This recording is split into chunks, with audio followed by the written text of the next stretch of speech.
السلام عليكم، كيف حالكم؟ ان شاء الله تكونوا بخير.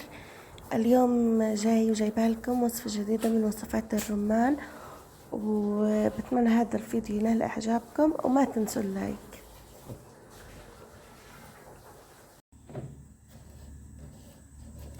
هون عشان اسوي الرمانية حضيف شوية زيت، حضيف مع الزيت البصل،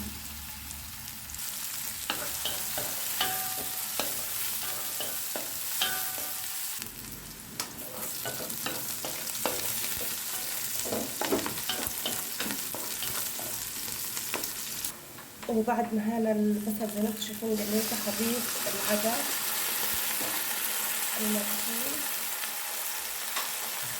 وحضيف المية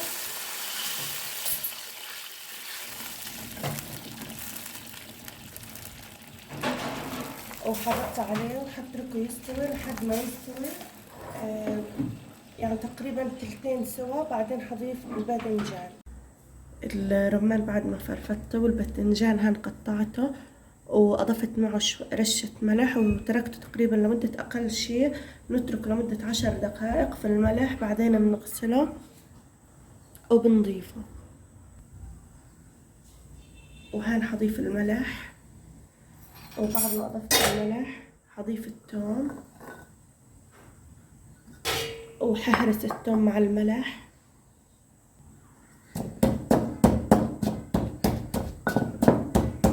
وبعد ما هرست الثوم حضيف الفلفل واهرسه. وبعد ما هرست الفلفل مع الثوم والملح حضيف بذور الشبت واهرسهم معهم.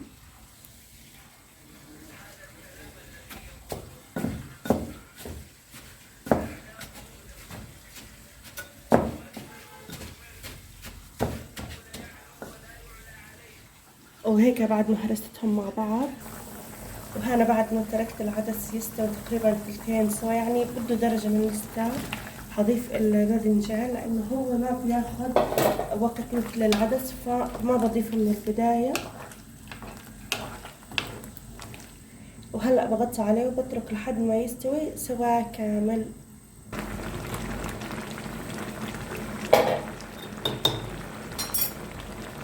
وهنا بعد ما غلى وبدأ يستوي أو قرب إنه يستوي حضيف الدقة اللي قبل اللي لقيت.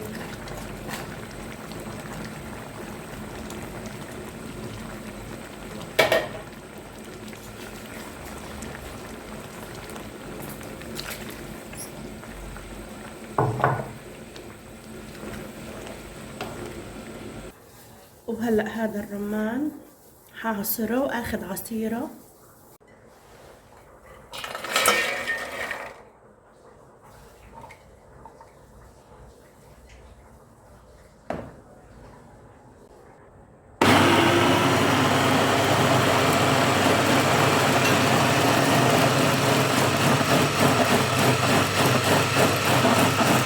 انا بعصر الرمان عشان اخذ عصيره، وزي ما انتم شايفين هلا حاخذ العصير وحكب البذور.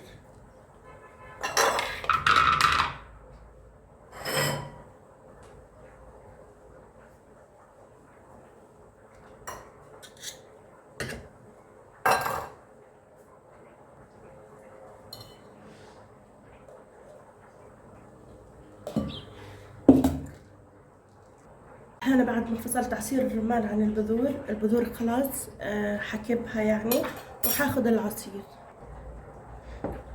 هنا حضيف العصير، عصير الرمان، وحضيف معه 4 ملاعق من الطحين.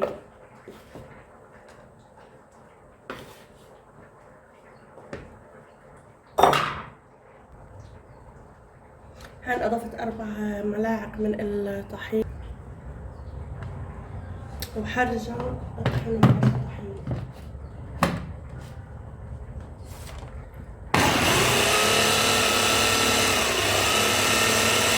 وهيك بعد ما خلطته مع الطحين حرجع كمان مرة اصفيه عشان اذا فيه تكتلات. هو ما فيه تكتلات، بس اصفيه شوية.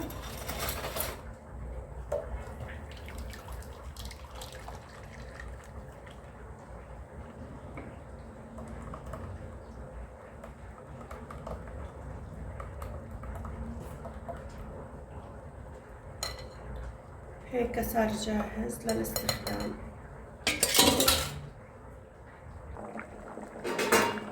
وبعد ما هذا استوى سواء تام،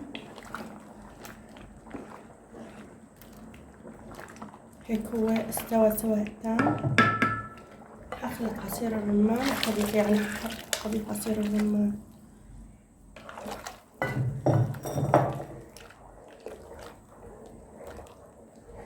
وبستمر بالتحريك لأنه عليه طحين هلأ بلتصق.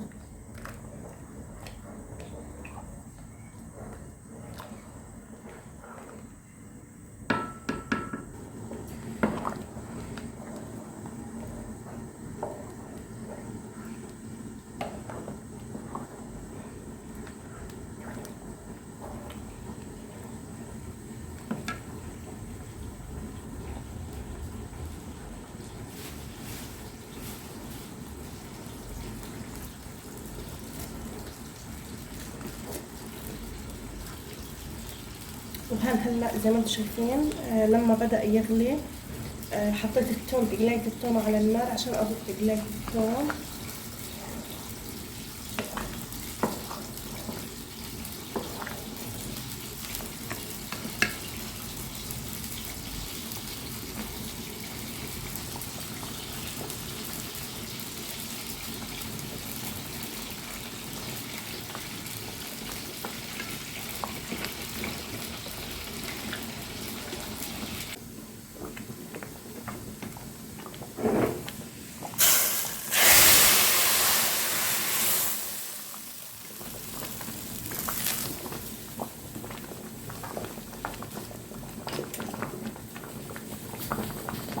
هان اضفت رشة الثوم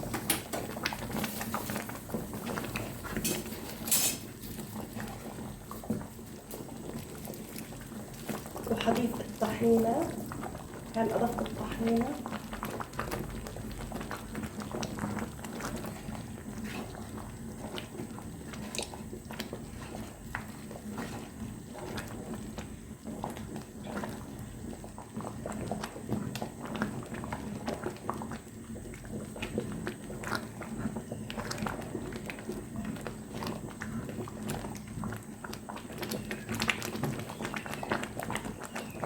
هلا طبختي محتاجة رشة ملح خفيفة.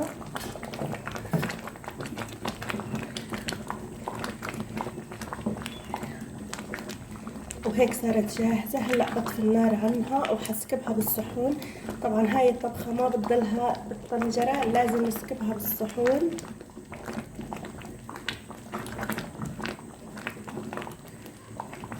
وهلا طفيت النار عنها. وهيك وصفتي لليوم صارت جاهزة. هذا الشكل النهائي. طبعا بنسكبها، في ناس بحبوا ياكلوها بتاني يوم يعني لما تبرد او تعتق هاي الاكلة. وهاي الطبخة من الطبخات الحوامض. وطبعا الرمان اللي بنطبخه الرمان الحامض مش الحلو، يعني الرمان الحامض هو اللي بنستخدمه في الطبيخ.